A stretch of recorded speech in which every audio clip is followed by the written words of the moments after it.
Hi everyone, welcome back to another video from Crazy Gamer. Today in this video we are going to be learning how to log out of battle.net on all devices. If you suspect unauthorized access or just want to protect your account privacy, you can easily log out of all devices on battle.net. First of all, go ahead and open up your battle.net application on your mobile device and log in. From the home page, tap on your profile picture at the top left corner. In the expanded menu, click on the Account button and under Account, tap on Account Settings. Inside Account Settings, select Security.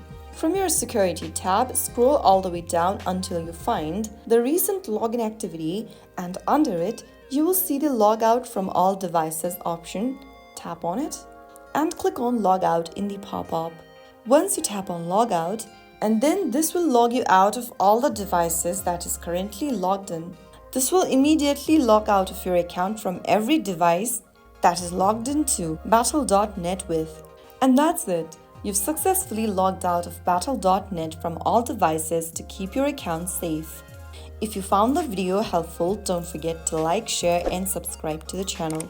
I will be back again in the next video. Thanks for watching.